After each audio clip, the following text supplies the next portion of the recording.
Whew. Ah. Whew. Oh. Whew. Hey. Okay. Hey. Hey. That counts, right? That does count. It still counts. What's up, everyone? Your heart okay? His heart's still racing. My heart is still in the beating through the chest. But welcome to another episode of our reaction recap podcast, recapping this week's game of the Titans' narrow win over the Chicago Bears, 27-21 at Soldier Field on Sunday. Okay, before we get into anything, talking about negatives and positives of the game, I do want to say this. Going into this week, we needed three things to happen. We needed to win, we needed the Colts to lose, and we needed the Texans to lose. What happened? 1, 2, 3. All three of those things happened. Boom! So before we just start freaking out about the Chicago Bears game, let's take it as is, and we accomplished what we wanted to. Came out with a win, and Indy and Houston both lost. So that's what we wanted. It happened. We can move from that. The ultimate results could not have been better for a Titans fan. Exactly. I know the game was heartbreaking, and there was a lot of negative stuff to talk about how we almost blew it, but just overall narrative, let's keep that in mind. We came out with a win. The W. And that's what we wanted going into the bye week at 500. You know, that's all we can ask for at this point, and we got that accomplished. We did. So it's good. We're back at 500. Heading into this bye week, it could not have come at a better time. We've been relatively healthy up to this point, and we've been kind of starting to lose a little bit of players finally. I know Jarrell Casey had an injury. What was it? His foot? I'm not sure. He did get hurt. Jason McCourty had a bruised knee. DeMarco Murray doesn't really look like himself. I'm sure we'll get into a lot of DeMarco Murray, but we know he had a toe issue. So we've been kind of getting banged up finally, and this bye week, finally, you act like you've been wanting that to happen. It's kind of almost expected in the NFL. True. You expect injuries to hit a team, and we've been very fortunate, but now it's starting to take its toll. We got to take advantage of this bye week, though. I'm very glad that that's finally here for the Titans. So yeah, before we get into the game, let's just realize that we are 6-6. We won. The other two teams lost. Now let's analyze the game. Yeah. So, from a winning standpoint, I would much rather be analyzing a game like this on the winning side than on the losing side. Yes. As if the Bears had come back to win and win. Yeah, I'm way more excited to do this. Yeah. Okay. From that incomplete pass at the end, where we kind of got bailed out by not Titans players. The Bears receivers. Thank you. Let's go ahead and throw out players of the game. For the Titans, all the Bears receivers. I mean, goodness gracious, snakes alive. Oh my gosh. Dropping balls left and right, not doing Matt Barkley any good. They were the players of the game for us, for the Titans, because, gosh, they cost the Bears a lot of yards. Yeah. A lot of yards. Unbelievable. Most notably, the two drops on their last drive that would have taken the lead with that touchdown. Bellamy, and then was it Wilson in the back of the end zone? Yeah, I mean, I can't remember the last time a Titans game kind of ended like this in this fashion, but this is kind of the game that the Titans have always kind of lost in the past, especially recently. I had that same thought. Yeah, but we found a way to win, or actually, technically the Titans won. But more accurately, I think, would be saying that the Bears lost this game because they were down by 7, and they had the win in their clutches, literally, and they let it drop to the ground.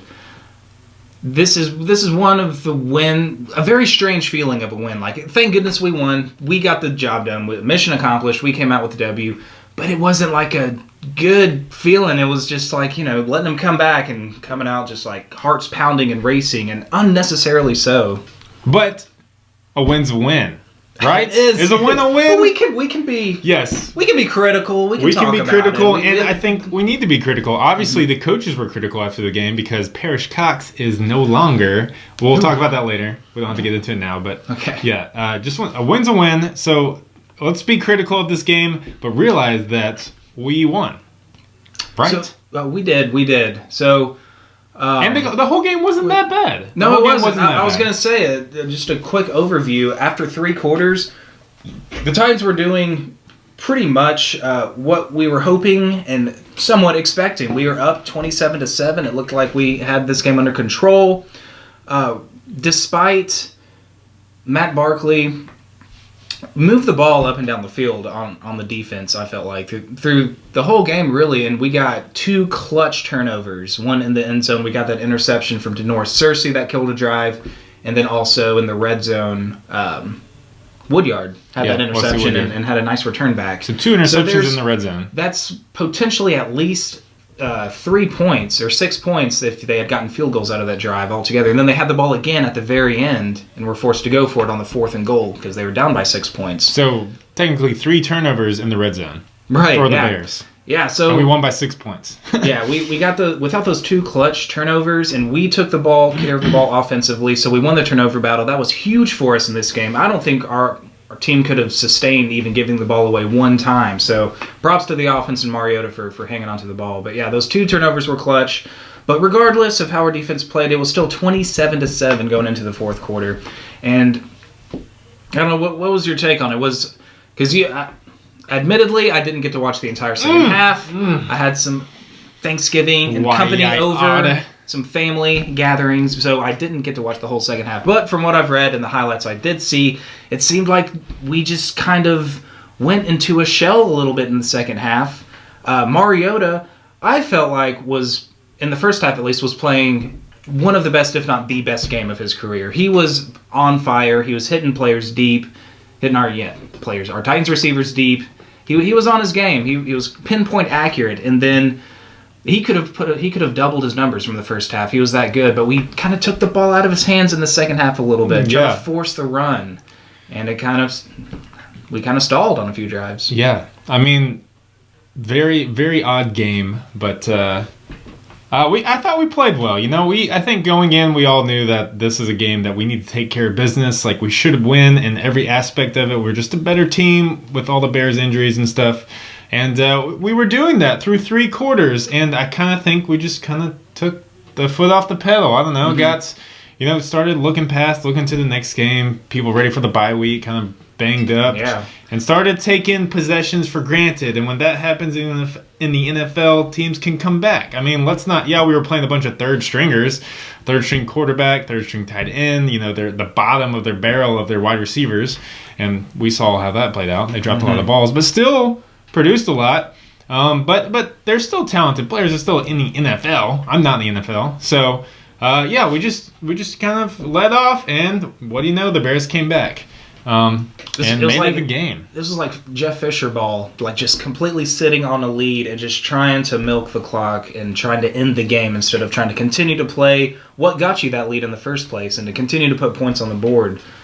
And it almost cost us the game.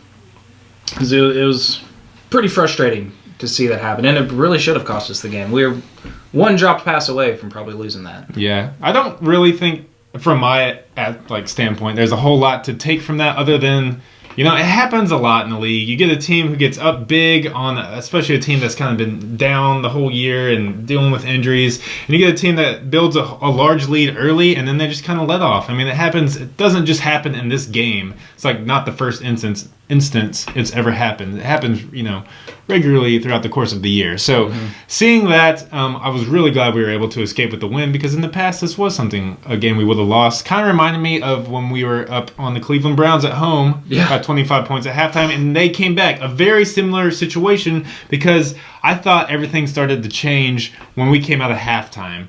And they went for the onside kick right off out of halftime, got it. We ended up getting a turnover on that drive, so they didn't get any points out of it. But still, in my mind, I was like, man, we have to be, ready for something like that, because the Bears have had nothing going for them the whole day, pretty much. Just sloppy play from them, mishandled handoffs, interceptions. Yeah, they moved the ball a little bit, but still, it was nothing threatening. We had a nice lead, so we had to be prepared for some kind of trick play or something. And I was once I saw them easily get that onside kick, I was like, okay, our players are asleep. Like, they're already starting to think we have this game under control. Luckily, we kind of weathered that storm through the third quarter, adding 2 more field goals. But fourth quarter, we were just completely gone. Man, how many onside kicks have we given up this year? Is that 3 or 4? Way too many. We get out-tricked.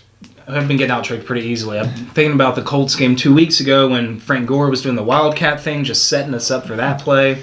I think that, didn't they also run like a fake punt conversion. They did run a fake punt. They also ran a fake onside. They ran not a fake onside kick. They ran an onside kick the first time we played them. Yeah. And they got it. Yeah. Teams are great at getting onside kicks against us, so every team should just go for it. But I think it's more, it was a mental thing, I think, in the second half, and I think it happens to a lot of teams, not just the Titans in this case. But especially on offense, I don't think we learned anything new about our defense, which I will get to in a second. But, our defense still has the weaknesses it's always had, and the Bears exploited them like most teams are doing because they know it by this point in the season. But on offense, especially in the second half, we just started taking possession for granted, not just almost playing like not to lose. Like, let's just get out of Chicago as fast as we can and get into our bye week. Crawl into the bye week. Yeah, so please. We've played 12 straight weeks of games. Yeah, so the players are just looking at that bye week, just hoping it cannot come sooner for them. I'm sure it's taxing, but you can't. If there's another half to play, you got to play it out. Play it out. So that was the only thing about the offense. We just kind of took off the second half, and when MariGOATA is playing as well as he is, and the run game has really not been there. I do want to talk about Derrick Henry. But we kept force-feeding DeMarco Murray, and he seems like the season has started to take a toll on him. I mean, he's definitely done his due diligence for this team up to this point so far. So there's no shame in transitioning to the fresher running back, especially this crucial last game that we need to get before heading into the bye week. But regardless, like I was saying earlier, Marcus MariGOATA was playing lights out, and we didn't put the ball in his hands when we needed to get a first down late in the game, and that was a little concerning to see from our coaches to make that kind of decision. Let's stick with since you brought up DeMarco Murray for now. So what do you think? Because I thought the same thing too, and I know at least a few people on Twitter did too. He looked very timid, and whether that's something where he's just he's been the bell cow, to steal a term from you that you love, the bell cow running back through the first 12 games. Or if that toe injury, I know every Monday and Tuesday it's on the injury report. By Thursday he's off the injury report, but it's a lingering toe injury, and I think especially combine that with 12 weeks into a season, and he's really starting to get worn down. He's not the just fountain of youth at this point either. He's a 28-year-old running back. He had almost 400 carries with the Dallas Cowboys 2 years ago when he was the NFL's leading rusher. And then last year, that production was cut in half, pretty much because he played half the time. Philadelphia didn't really utilize him well. But this year, I think he almost has 300 carries. I think he had, when I checked, it was like 292 or 295. So we've worked him a lot, and we throw him the ball a lot. He has more touches than that. He's got, I don't know how many receptions he has, but I know he's one of the tops on our team in receptions. So we've worked him a lot. 12 straight games in a row. He's in almost every snap, regardless if he touches the ball or not. Mm-hmm. So he's playing a crap ton. Yeah, and we know that he's been dealing with that toe injury, and the wear and tear that we've been talking about, and we're still giving him the ball late in the game, and it's obvious that he's, I don't know what the right word for it is. I don't want to say like regressing or anything like that. But he hasn't looked like the DeMarco Murray from the first half of the season in these past couple games, especially the Colts and the Bears last week. And when we have Derrick Henry, who is ready to go, who has not seen a whole lot of playing time, but has definitely made the most of his opportunities, and in this game, he was running the ball more effectively than Derrick Henry was. I mean, Derrick Henry was running more effectively than DeMarco Murray was, especially on that touchdown run. You could see the speed, you can see just the power and him falling forward and just getting positive yardage. I thought that we should have, in hindsight, it's 2020, but I don't know. I felt like we should have gone to Derrick Henry more later in the game. I mean, he did play really well. No, you're right. He had. I got off DeMarco Murray a little bit. No, that's fine. DeMarco Murray, Derrick Henry is where I was going leading into that. Derrick Henry was our leading rusher, 8 carries for 60 yards. DeMarco had 17 carries for 43 yards, only a 2.5 yard average. Easily, I think, his worst of the year. Yeah, I think so. It was either that or against Minnesota the first I think this was the worst. But yeah, Henry looked great and looked fresh. You could just tell. Yeah, I mean, I had some pep that I think DeMarco has kind of lost a little bit. Yeah, I think that's when I started to realize exactly why what I was watching out of DeMarco's when we put Derrick Henry in, and he was, bouncing to the outside on that touchdown run several times, trucking through defenders, falling forward. And I'm like, this guy, stiff arms. This guy has fresh legs, an eagerness to play and the skill to play. Like, and DeMarco just looks tired. He looks worn out at this point. So yeah, I would love to see Derrick Henry more. Maybe the bye week will help DeMarco Murray in that regard too. But yeah, no, I totally agree. And at this point in the season, and most teams have already had their bye, and they're on a stretch of week after week after week after week of playing games. And when Derrick Henry has been playing a lot, and he can just pound those defenses in these next 4 games, I think that's going to take a toll on these defenses as well as the season starts to wind down. That'd be a huge advantage for us. I think it will. I think the bye week is perfect for Murray. I don't think the toe is anything serious as of this point, but just combine that with the wear and tear of 12 weeks in of being the main guy, and he's worn out, man. He is worn out. He's earned this break for sure. Malarkey, you should give him a week off or something. I don't know. Dude needs to rest up, and then we need to realize that Derrick Henry is a very capable back, and yeah, for sure. I would like. I don't know what we're gonna do after this bye week, but I would almost like to see a different kind of offense or change in offensive philosophy these last 4 games. And I don't think there's anything wrong with kind of changing what you do from the beginning of the season. Teams mature, evolve, progress. But from what we saw at the beginning of the year with DeMarco Murray leading the charge and kind of carrying the offense, Marcus Mariota has found his touch with the receivers. That chemistry has never been better right now. And we have a fresh running back. I think the coaches hopefully will think about that going forward in these last 4 games, is to really unleash Mariota and his skill set, and also get Derrick Henry as much work as possible, so we can keep a nice balance with him and DeMarco Murray. Maybe this was like their master plan all along, when people were begging for Henry to get more carries early, and they're just like, wait up, we know Murray's going to run out of gas around week 11, week 12, and then we'll put Henry in and he'll tear it up. Bash him. I don't know. I think the bye week's going to be great for Murray. But like you said, I would like to see coming out of the bye week them almost split carries 50-50. I know I like seeing Murray get most of the touches, but because he's on my fantasy team. But from a whole team, the betterness of the team. I think they should split carries. Yeah. I think it would be good for the offense. And I don't know. It's almost.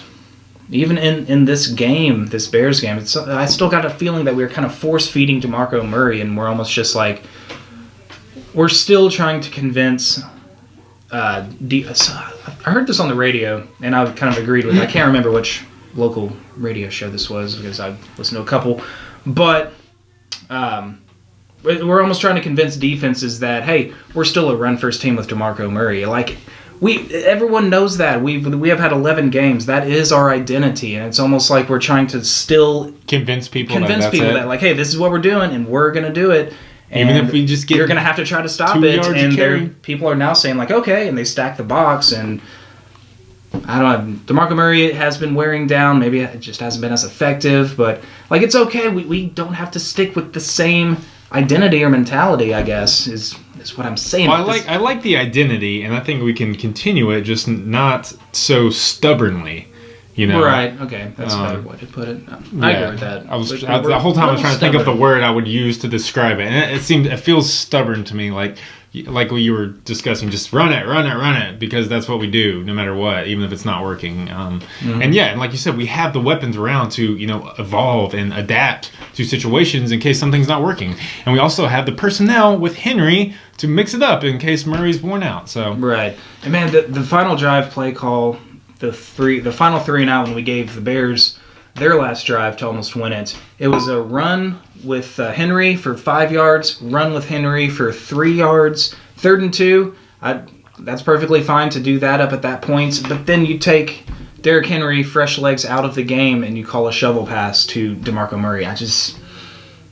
Questionable end of the game situational play calling, in my opinion. If it works, then great. Maybe we don't question the play call, but I don't know. I think we should have ridden with the hot hand a little more in this game, and Derrick Henry had that spunk to him. I just don't think, and I'm only saying this because of what I heard after the Colts game, that the coaches, for some reason or another, don't trust Derrick Henry in situations like that. Because I heard after the Colts game where he got 0 touches that once we got down, I think it was from Malarkey himself, he kind of threw the game plan out the window and said like he wanted to go with the guys he knew, like go with his stars. So hence Murray played the rest of the game. Henry didn't get the touches. I disagree with that. We were down to Chicago 7-0, and Derrick Henry was in on the first drive, wasn't he? We didn't try that last week. I'm saying we got down big early against the Colts.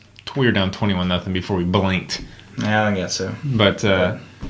But yeah, and then they took him out in the 3rd and short and ran some gimmicky shovel pass play like it was a 2-point conversion or something. Like I'd rather just keep the ball in MariGOATa's hands if you're going to take Henry out. Yes, exactly. Because I had this in my notes.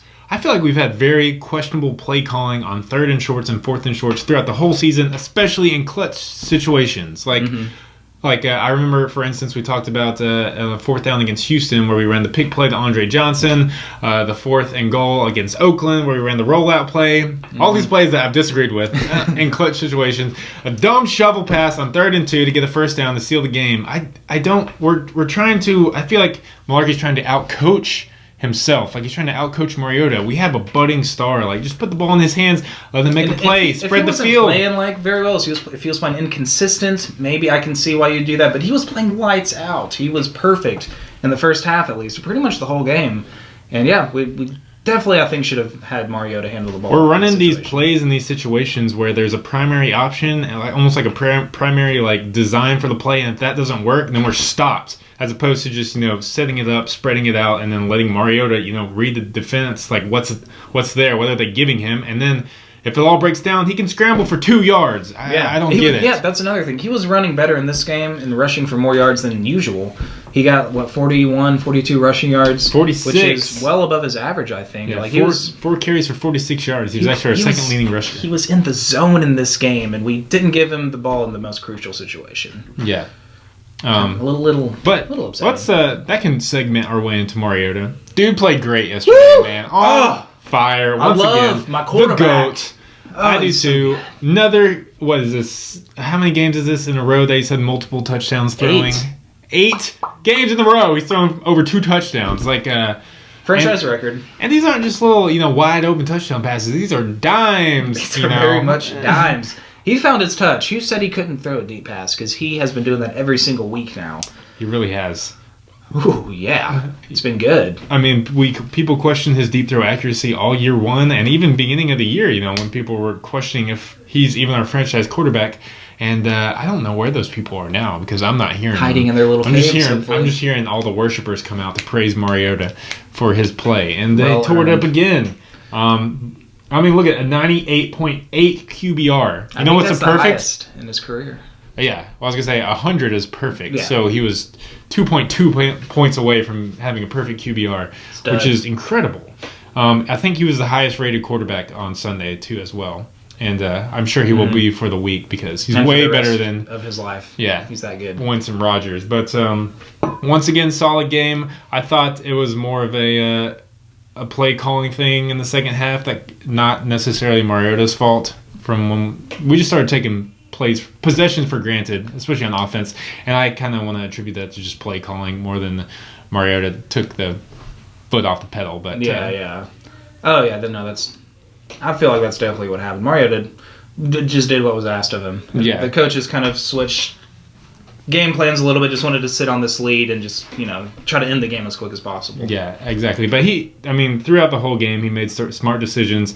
Time and time again, he's starting to learn, from all his turnovers early in the year that if he's pressured, nothing's open, he'll throw it out of bounds. He'll throw it away, live to play another down. Yep. I love seeing that from him. I don't mind that. Great quarterbacks do that all the time, and that's what he was trying to do too much early on in those first 2 games was fumbling, was throwing interceptions. I think he's obviously learned from that and will now, live to play another down. He hasn't had a turnover since in 4 games since the Chargers game. Since he threw those pick 6 and fumble 6. But anyway, he's definitely cleaned up the turnovers. And we are going to need him to, I know it's a lot to ask of your very young franchise quarterback, but we're going to need him to play at this level these last 4 games if we want to make a push for the AFC South. I still think he's the hottest QB in the league right now. Mm-hmm. I don't know if you can argue with that or not because the numbers speak for themselves. As for our receivers, Rashard Matthews, man, one of the hottest receivers in the league. Dang. There's only 3 receivers now that have more touchdown receiving than him. Yeah, he's tied for 4th. Yeah. Oh, yeah, I tied for 4th. And what is this? How many games in a row is this that he's had a touchdown? I don't know about in a row. Oh. I don't think he didn't get one against Indy, but he got over 100 yards. You're right. Which was a career day, man. Yeah. So definitely. He's having a career year now officially. He has more yards this year than any other year in his career. Let's go, Richard. He's definitely cemented himself as our number 1 receiver outside Delaney. Continues to play well. Didn't have a huge game here. Most of our passing yards were in the first half, though. And then we just kind of, like you said, second half. Mm-hmm. But one thing, Kendall Wright, man, where's he been? Where Did you think about this? Didn't record a catch yesterday. We're starting to play him on kick returns. Yeah, I saw that show up on the box score. What happened there? And he got like 15 yards per return. That didn't help. Where was Mariani? I don't know, but I'm starting to feel that Kendall Wright may not be a part of this team come next year. Remember what happened to the last time we unexpectedly put a player at kick returner? Bishop Sankey? And he sucked at it, and that was kind of a sign that maybe that's the sign that they're on their way out. They just kind of throw him back at kick returner and make him happy. I kind of think it is. I don't know if that the other receivers have just kind of stepped up and taken his role away from him, because I know Rashard Matthews has been playing really well. Tajay still consistent, didn't have a great game, but he's still doing his thing out there. Harry Douglas had a nice game yesterday. He really did. Harry Douglas. Kendall Wright has just, he's had a few good games. Just a few, though, and then all the other games just kind of disappeared and not really effective at all. I think it's the same old tune that I don't think we really know how to utilize Kendall Wright, and that seems like that's always been the case since he's been here. He has obvious talent. He's got great hands.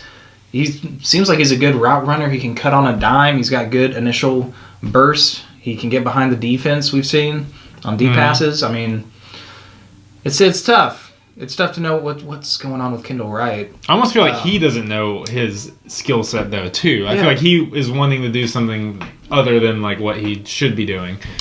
Did you see, we did this formation a few times where Kendall lined up like in a fullback position. And I don't know what the play was, but it did not work.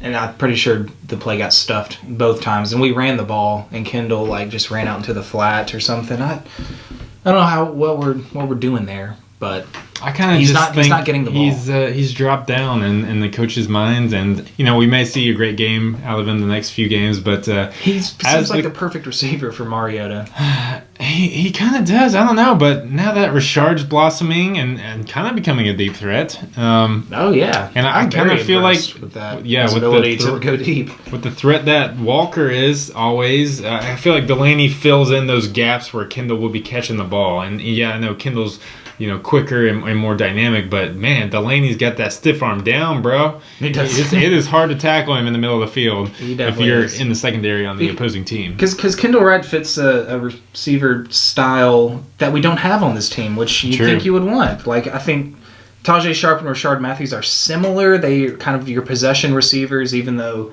Rashard Matthews has deceptive, get deep, burn the defense deep speed, which is a really nice addition to his skill set. Marcus is dropping Diming it. And Delaney Walker's kind of the same. He's really fast, but probably more so a possession-style receiver.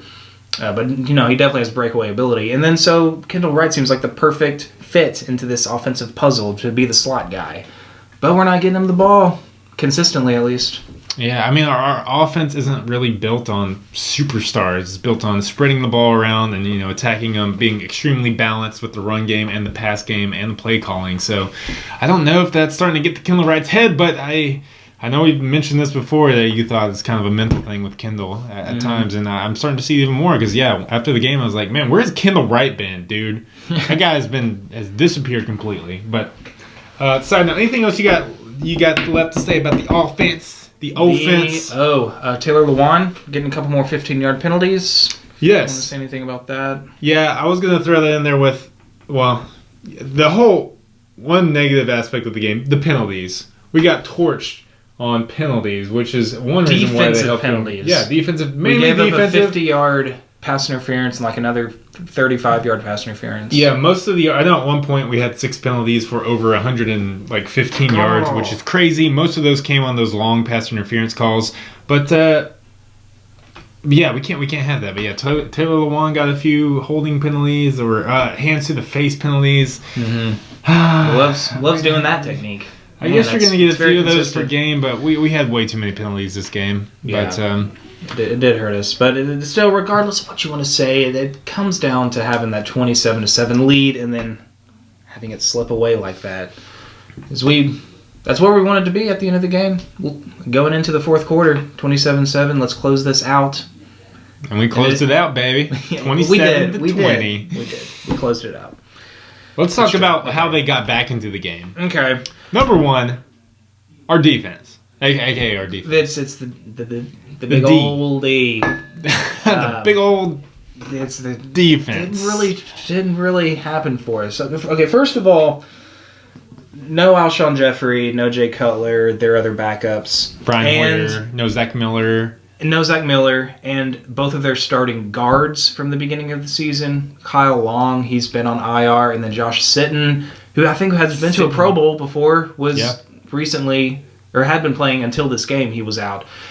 And our pass rush, man, they had all these injuries, and we couldn't get to him once. Matt Barkley threw 54 passes. That is a lot of pass attempts, no matter who you are. I don't care if you're Aaron Rodgers, Drew Brees. 54 pass attempts is a lot. And we could not sack him one time with all those drops. Some of those, he was airing them out early. From the first play of the game, he aired it out. Like, these aren't just short routes that he's dinking and dumping around the field. You know, he's holding on to the ball. Still can't get to him. What do you think the problem was with that? Maybe the Bears just have a good line. Maybe they have a good line. I'm not sure why we haven't been seeing the pass rush show up that it was earlier in the season. Like, what happened to this back-to-back six-sack games that we had earlier in the season against Cleveland and Miami? And I know you could say, well, their offensive lines were terrible, but the Bears had two missing Pro Bowl guards, and we have not been getting any production. I don't know. It's baffling. I mean, we have our two edge rushers have the most sacks between them, or the second most sacks between them, with Orakpo and Morgan. Yeah, I think that's 17 right now between the two of them. Yeah, we need our stars to come through and make a play against a less talented Bears front. Yes, and not only that, but we broke down in our preview episode, their only threat on offense, Jordan Howard, the rookie running back, let's cover that dude. Let's prepare for him. And he tore us up. 84 yards rushing with a 4.7 yard average. And then he also added some receiving, 43 yards receiving. Like over 100 yards from scrimmage. He should have had a touchdown, but he dropped a pass early. Yeah. But they ended up getting a touchdown. But who didn't drop a pass on the Bears team? Man, they all dropped a pass. Too. But I feel like we're kind of starting to beat a dead horse at this point in the season because, we obviously know the Titans. We know our strengths and weaknesses. But now, teams are really starting to hone in on exactly what your weakness is. And they know that if we can hold off the Titans' pass rush, our secondary is absolutely abysmal. I mean, abysmal. There's no way to put it. They got to be some of the worst cornerback. I don't want to hate on the players, but they are laying an egg out there right now. They are. Is that an exaggeration? I don't think it is because Parrish Cox is gone after this game. So obviously, we cut our starter. We're in some desperation. That's exactly what the Bears did. They didn't let our pass rush get to Barkley, and we let a third string quarterback throw his first touchdown of his career and then torch us. Yeah. 316 yards, time and time again, was burning everyone across the field. Thank goodness we weren't playing an experienced quarterback, because an experienced quarterback probably wouldn't have thrown those red zone interceptions that we happened to get. So that was huge for us that he at least gave us those balls. Yeah, and those are bad throws, bad decisions on his part. Props to Cersei and Woodyard for picking it off still, because I know it's hard to catch as a defensive. They didn't pull a Parrish Cox where he was in the position to make a play, a la against T.Y. Hilton, and then it goes through his hands for a Colts touchdown. So they made the play. They made the play. But our secondary is bad as a unit. I know they can make plays at time, but as a unit combined with zero pass rush, they are so bad. I know we played LaShawn Sims more this game because Cox had been playing poorly. He got torched. time and time again on several plays. Didn't look any better. In fact, I know I brought this up to you earlier. He also has a scrub number, man. Number 36. Who's 36 in the NFL? Yeah, I just see him, trying to guard their receivers out there. I'm like, number 36, Sims, you need to change that number, man, because everyone knows that's a number. Yeah, that's a scrub cornerback number. And Cox came in and got burned multiple times again, most notably. I'm sorry. Oh, I was gonna say most notably on that. Well, I guess they didn't catch it, so he didn't get burned. But on that first and goal play, first drop. If you go back and watch the replay, Barkley throws the pass, the camera pans over, and Cox is literally like lying on the ground. On the ground, facing like towards the back of the end zone. He just must have tripped over his own feet or slipped or something. But man, he was not even close to the ball. And then on 4th and goal, they threw it to his guy too, who had another drop. He was closer. I will say, yeah, Cox was in tighter coverage, but we cut him today. Surprising move. He's gone. But he's not the only one. I mean, Antoine Blake got burned for a TD. Valentino. I'm sorry, new name. Can't believe I haven't learned that yet. Valentino got burned, but they dropped that touchdown. I did see a replay of that. Yes. Did he get burned any other times? Not. There was a play I originally attributed it to a pass breakup, but I think they counted it as another drop, another long pass where Blake was in coverage. But he was kind of right there. So, and I love Kevin Byard, but he seemed to give up. He was giving up pretty easy plays over the middle time and time again to their third string tight ends when he had to cover them. So yeah, all right. And how much is it our players, and how much do you? Dare we criticize the scheme and what LeBeau is doing with these players? Because we got to put them in the right. Coaches got to put the players in the right positions, call the right schemes to, utilize their strengths the most effectively. I don't know. I don't know enough football. I think part of it is now becoming that there's just there's no confidence back there. There's no swagger in our secondary. Like, I feel like every time they go out on the field and look at the receiver, their guy, they're just hoping that they don't get torched play. They're just like trying to hold, and they're like, okay, I hope my guy doesn't burn me. Like, I don't care what happens to the rest. They're just like, they're just playing not to give up the big play. They're playing the receiver. They're not playing the football, because anytime there's like a deep pass or anything, our cornerback is just trying to run with the receiver, and if he's not burned, then he's still looking at the receiver, even though he's right with them, and he's just hoping that he kind of bats the ball. He doesn't try to play the ball. He's just playing whatever the receiver's doing. Yeah, and now I'm starting to think now that that's more of a mental thing, that like they're just so scared of getting burned because they think they're subpar in talent to the receivers they're going up against, that all they want to do is not let their receiver burn them deep or something, because it just happens time and time again where you see great cornerbacks like, Josh Norman, to throw him out, Marcus Peters. Those guys have this like swagger, this confidence where they know that if they're lined up against AJ Green, Odell Beckham, like they're gonna stop him, and so they turn around, they play the ball, they know what Odell's gonna do, and yeah, they're gonna get burned too. If you're a cornerback in the NFL, you're gonna get burned plenty of times throughout the year, but you just got to have, I feel like we're just starting to, the confidence has just disappeared, and now our whole secondary unit is just out there knowing that they're inferior, and that, let's just not give up huge plays, but, try to, I don't know. Yeah, I'm starting to ramble, but I kind of feel like that has a part to do. It is frustrating to see, because a lot of times they are right there, and they just don't turn their head around, and I just feel like they're just too worried about the receiver and not... It was so helpless and sad watching the Bears just march down the field time and time again just to score.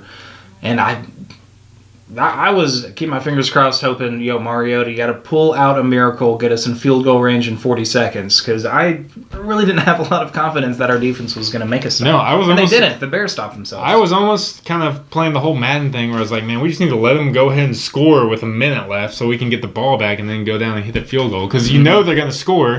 Yeah. Eventually. The worst thing would be if they scored with like under 30 seconds left. But luckily, our defense held. They did. 4th and goal. They sure did. Maybe since the Bears were so depleted and were playing so many new faces, it was hard to prepare for them because we didn't have any game films. And then they happened to have a great chemistry between them all, and so it caught us off guard. Yeah. I don't know. Yeah, give the Bears credit. Well, we should give the Bears credit. Matt Barkley put up a really gutsy performance, I thought. I mean, he stood tough in the pocket. He was playing in his first start, and, I mean, yeah, our secondary sucks, but we're still an NFL secondary, and he made some nice throws, regardless. But through the first half of the game, I honestly, and I told this to Amy while we were watching it, their offense was laughable outside of that first drive. The drop passes, the missed handoffs, the hikes over the quarterback's head. But when they did execute fundamentals, then they were moving the ball and killing us. When they were catching passes, when they weren't making errant, crazy throws or fumbling handoffs, they were moving the ball. Yeah. I guess if I had to give the Bears props, I would say somehow with their offensive line or their blocking scheme this game, because they held our pass rush in check, and that led to the torching they sure did. Of our secondary to the point of almost no return. It's a little discouraging, too, that we spend our first second-round pick last year on Kevin Dodd to help out our pass rush, and he's a healthy scratch. And on top of that, we're not getting any pass rush from our starters in a game like this. A little discouraging to see. I don't know what Kevin Dodd's progression is at this point, but hopefully he's not in the doghouse or anything like that. Yeah. I kind of feel like that summed up the defense pretty well. No pass rush led to them picking apart our terrible secondary, which we have been preaching all year. They're bad. And now they're at a worse. They're so bad. We know what we have now in our secondary. I think the coaches need to realize, hey, if we jump out to a lead on a team with this offense, we cannot count our defense to close out a game. We need to keep utilizing our offense in the most effective way possible. We just need to put up as many points as we can, because we can't rely on the defense to make a stop for us if we get in any kind of shootout, or even if it's a blowout. We can't rely on our defense for the other team to make a comeback. That is true. To stop a comeback. So what do you think about cutting PERRISH Cox at this point in the season? He was leading our team in interceptions with 3, not huge, but he had, he's a veteran, 8-year veteran. I think it's 8 years. He's a little older than you might think. I think he has 7, 8 years. I saw the stats today. He's given up over 750 yards to receivers, which is the most in the NFL. He's also missed 10 tackles, which is the most at his position. And we cut him. We played LaShawn Sims more this game. He got torched on a regular basis, like they all did. He didn't give us any confidence that he would make our secondary better. We're now promoting Kalen Reed to the squad, Mr. Irrelevant. Our 7th-round pick, obviously, if he can't even make the team behind LaShawn Sims, PERRISH Cox, and those guys, I don't know how well he's going to do. I think we had Cody Riggs at that time, too, so he made the team over Kalen Reed, and Riggs isn't with us anymore. So I don't think we can bank a whole lot on him. He may surprise us. So what do you think? Cutting Cox at this point in the year, we still have a playoff push going. I mean, let me hear your thoughts. That's the thing, is we're in the middle of making a late playoff push, and we make a roster change and cutting a starter. I mean, if we can cut backups, I guess, all day, but we're cutting a guy that we've been starting in every game for us that we've been able to this year. And regardless of his play, how much confidence do you have in the backups to come in and make that much of a difference for us? I felt like if you wanted to make a change, you would just bump him down on the depth chart and only put him in the game if there's an injury, or if the offense's formation calls for us to bring more defensive backs on the field, if a nickel defense or dime package, whatever it's called. But maybe just bump him down the roster. But cutting him entirely, I mean, this is a guy we signed. What was the contract details? I think it was 3 years, $15 million. I mean, we paid him some money to be our second starting cornerback. I heard it saves us $5 million today, though. Yeah. For cutting I heard that too. Yeah, I think we saved $5 million by cutting him. Go ahead and throw that into Marcus's next contract. Yeah. Give Marcus everything that we have, all the gold and the gold. Jewels. Give him the gold. Just give him everything. You don't see this a lot in the NFL, do you? In cutting a player this late in the season, especially a team that clearly doesn't have any thoughts about tanking or thinking about next year at all in draft picks. I mean, we're trying to make a push this year. We're trying to make a run for the division, and making a change like this is a little bit surprising, definitely unexpected, even though it might be warranted. I mean, we saw the Panthers cut their starting cornerback after, 4 games in after he got torched by Julio Jones for, career high 300 yards or something. But that was still early in the season. Yeah. We're into, week 13 here. Teams are established on offense and defense, and you're cutting your starter, leading the team in interceptions. That just means we're going to see more of other people that Titans fans rag on. Valentino Blake. Oh, gosh. Bryce McCain has had some bad moments, but he's had good moments for us this year as well. I don't know what the plan is. Are we going to start Bryce McCain, or is he going to stay on our nickel? Are we going to start Valentino Blake, LaShawn Sims, Kalen Reed? I don't have any confidence in these guys. I don't either. I mean, at least Parrish Cox has been there. He has the experience. I'm not sure how you can get worse than Parrish Cox, though. And see, I guess from my standpoint, that had to be it. We're not in the coach's room, so I guess the breaking point had to be this Bears game where, they were. I think a lot was the Colts, though, too. I think. Yeah. The Colts game where they were finally like, yeah, we're probably going to bench him. Yeah.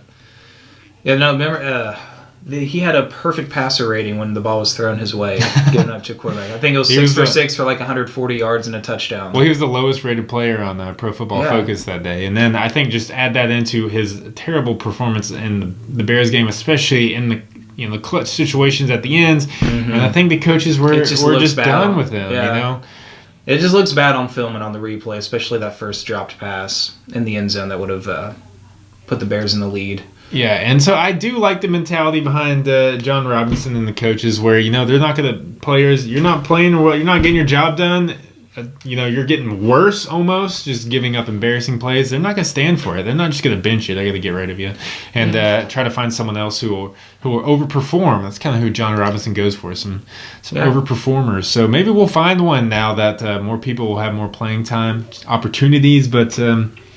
it's still our number one concern, the number one hole on this team. Yeah, cutting Parrish Cox doesn't make us have a good secondary, automatically. Everyone else has been playing bad as well. So, the rabbits out of the hat, though, opposing defenses, you can definitely throw the football on us. That is true. So if Matt Barkley can do it, so can you. But the good thing, though, we are done facing. I mean, I know I just said Matt Barkley can move the ball on us, but for the rest of the season, we're done facing elite, prolific quarterbacks. I don't know. We have to play Brock Osweiler again. He's getting paid elite money. Yeah, he is. What a joke. He thinks he's elite.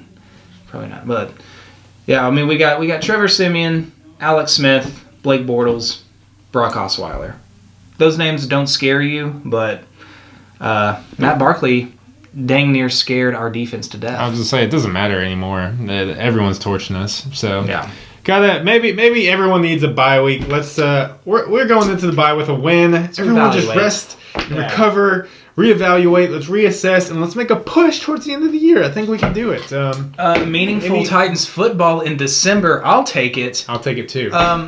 Guys, go Titans. We're 6-6. We've more than doubled our win total from the last 2 years combined. I know a lot of Titans fans at the beginning of the season were saying, hey, I'm expecting like 6-10 this year. I'd be fine with 6-10. Well, we're at that right now with 4 more games to play. So I think we've definitely have to have had met everybody's expectations and probably exceeded most people's expectations far this year. For sure, yeah. So, I mean, we're critical. We've been critical on this podcast for... Constructive criticism.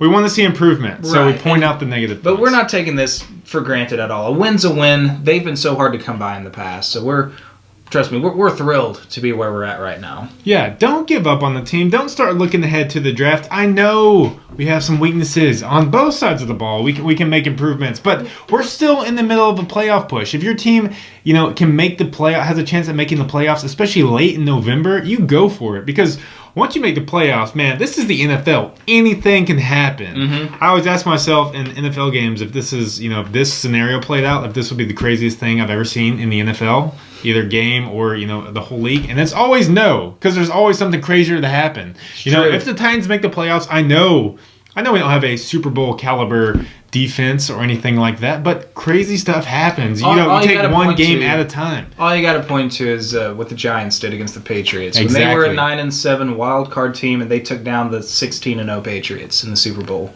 if that can happen, anything can happen in the playoffs. Exactly. So let's take it a game at a time. Obviously, take this week off, and then just game at a time. Move forward. We got some tough opponents coming up, which we will, break down for you guys, of course. But any last words?